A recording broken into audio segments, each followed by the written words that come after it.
कहते हैं कि दुआएं तकदीर बदल देती है। मेरी ज़िंदगी में भी कुछ ऐसा ही होने लगा। कुछ दिन बाद मैंने महसूस किया कि अमर की हालत में दिन प्रतिदिन सुधार होने लगा है। अमर की सुधरता हालत देखकर हमने उसका इलाज दोबारा से शुरू करवाया।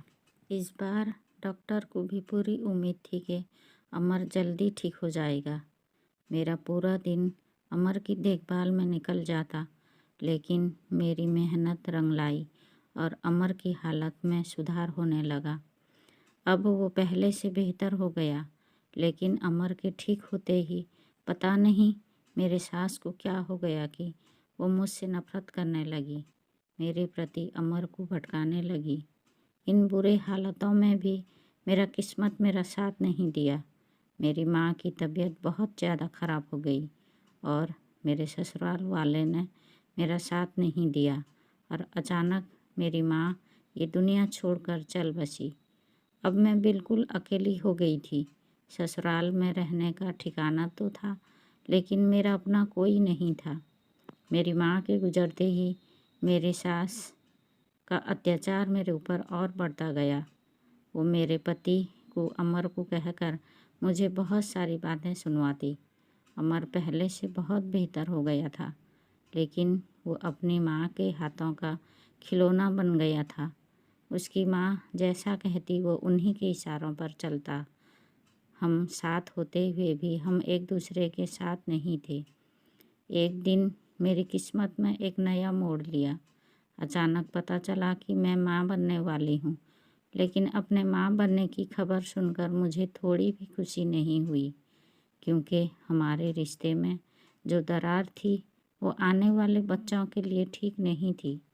मेरे मन में ये डर था कि पता नहीं अमर एक अच्छा बाप बन पाएगा कि नहीं। जो इंसान अच्छा पति नहीं बन पाया, वो अच्छा बाप कैसे बन सकता है। इसी डर की वजह से मैं अपने बच्चों को इस दुनिया में लाने से डर रही थी। मैंने अपने मोहल्ले के एक औरत से बात की, जो सरकारी अस्पताल में नर्स थी।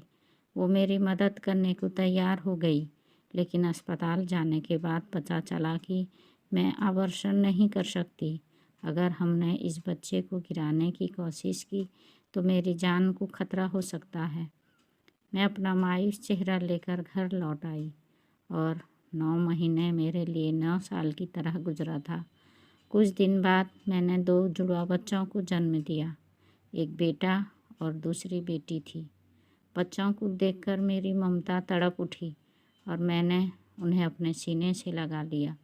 बच्चों की पैदाइश के बाद अमर और मेरे सास का रवैया पहले से कुछ बेहतर हो गया था, पर दोनों मुझे भले ही ना पूछते, लेकिन उन्हें बच्चों से बहुत लगाव था और मेरे जैसी बदकिस्मत के लिए यही काफ़ी था।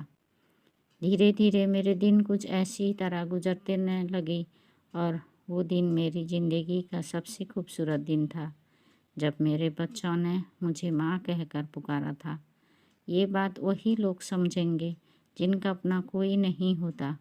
एक दिन मेरी सास और मेरे पति अमर किसी काम से बाहर गए थे, पर वापसी पर आते वक्त उन दोनों का एक्सीडेंट हो गया और मौके पर ही दोनों की मौत हो गई। उनकी मौत की खबर सुनकर मैं फिर से एक बार टूटकर चकनाचूर हो गई। दोनों मेरे लिए कैसे भी थे, पर वही लोग तो मेरे बच्चों के सब कुछ थे। ये सब सोच सोच कर सारी रात मुझे नींद नहीं आती।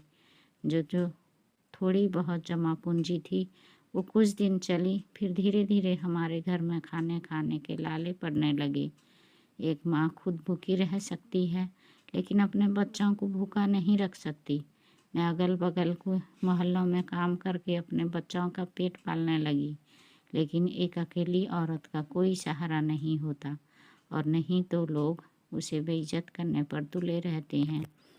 लोगों के घर काम करने जाती तो वहाँ पर उनके घर के मर्द मुझे गंदी निगाहों से घूरते।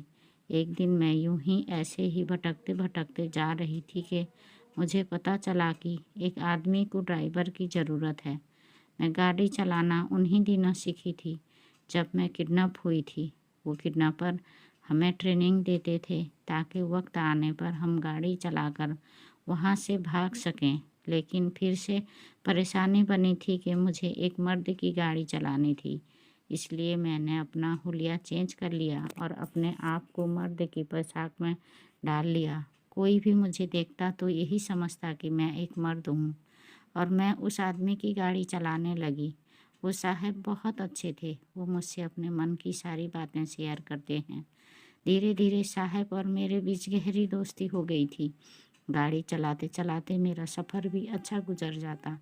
एक दिन बातों ही बातों में मैंने उनसे पूछा, क्या आपने अभी तक शादी क्यों नहीं की? उन्होंने मुझे बताया कि एक लड़की देखी थी और उसी समय प्यार करने लगा था। पर ज़िंदगी ने ऐसा वक्त दिखाया कि मैं उसे ढूंढ नहीं सका। वो लड़की कहीं खो गई, पर वो किस्मत की मारी थी। पता नहीं वो किस हाल में होगी। साहब ने कहा कि अगले दिन उस लड़की की तस्वीर को मुझे दिखाएंगे।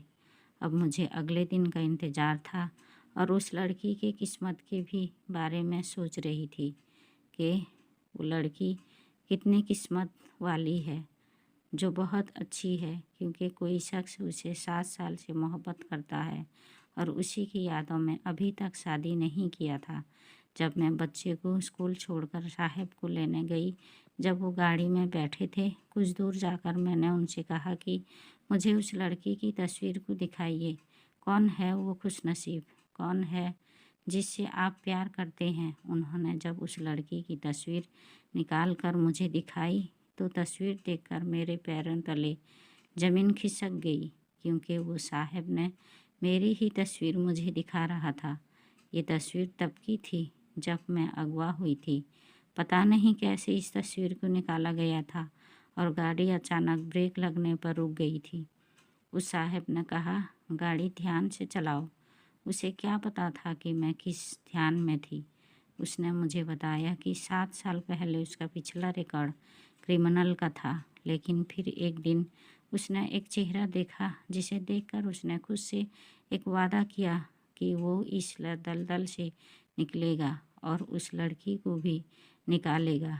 उसने बताया कि मैं वहाँ पर मौजूद लोगों को नशे का आदी बनाता था, पर जब से मैंने उस लड़की को देखा था, उसके प्यार में गुम हो गया था और इस गलत काम से छुटकारा पाना चाहता था। इसलिए मैंने खुद अपने आप को पुलिस के हवाले कर दिया। फिर मैं पुलिस का सरकारी गवाह बन गया। पुलिस ने छापा मारा तो वहाँ पर सभी लोग फरार हो चुके थे। तब मुझे एहसास हुआ कि मैं उस लड़की को खो चुका था। फिर मुझे याद आया कि उसने एक बार अपने घर का एड्रेस दिया था। मैं पूछता पूछता वहाँ पहुँचा तो लोग से पता चला कि उसके पिता उसकी जुदाई में मर गए। उसके बाद उस लड़की और उसकी माँ को समाज से निकालने की धमकी दी गई, जिसे वो लड़की और उसकी माँ ये गांव छोड़कर कहीं चले गए। मैंने पढ़ाई अच्छी की थी, लेकिन गलत संगत की वजह से क्रिमिनल बन गया था। उस वक्त अपने साहब की बातें सुनकर मैंने उन्हें सच्चाई बता दी कि मैं वो लड़की हूँ जिसे आप बेइंतहा प्यार करते हैं, लेकिन लोगों की नज़रों से बचने के लिए मैंने अपना हुलिया बदल लिया है और मैं एक मर्द की भेष में रहने लगी हूँ। साहब को जब पता चला कि मैं मालती हूँ, मुझे अपने सामने देखकर बहुत खुश हो गए और मुझे अपने गले से लगा लिया। मैंने अपने ऊपर बीती हर बातों को उनको सुनाया और उन्हें मुझे कहा कि तुम फिक्र मत करो, मैं तुम्हारी ज़िंदगी के सारे दुखों को दूर कर दूँगा और तुम्हारे बच्चों को भी अपना लूँगा। साहब ने बताया कि जब तुम मेरी ज़िंदगी में आई तो तुम्हें देखकर मैं इस बुरी संगत से दूर जाकर अपनी ज़िंदगी को बेहतर बनाना चाहता था, लेकिन तुम भी मुझसे बिछड़ गई। फिर मैं दोबारा अपनी ज़िंदगी को बेहतर बनाने के लिए मेरी पढ़ाई शुरू कर दिया। इसकी वजह से मुझे एक अच्छी नौकरी मिल गई। मुझे यकीन था कि एक ना एक दिन तो तुम मुझे ज़रूर मिलोगी। कहते हैं अगर प्यार सच्चा हो तो एक ना एक दिन ज़रूर मिलता है, और आज तुम मेरे सामने बैठी हो। साहब की बात सुनकर मैं भी बहुत खुश हुई, क्योंकि मुझे एक सच्चा जीवन साथी मिला था। मैंने उसे अपने बच्चों से मिलवाया। वो बहुत खुश हुए। उन्होंने मुझसे शादी कर ली। मैंने अपनी ज़िंदगी में जितने दुख झेले थे, साहेब ने आकर मेरे दामन में खुशियाँ भर दिया था। दोस्तों, वीडियो कैसा लगा कमेंट करके ज़रूर बताना। वीडियो को लाइक और चैनल को सब्सक्राइब ज़रूर करना।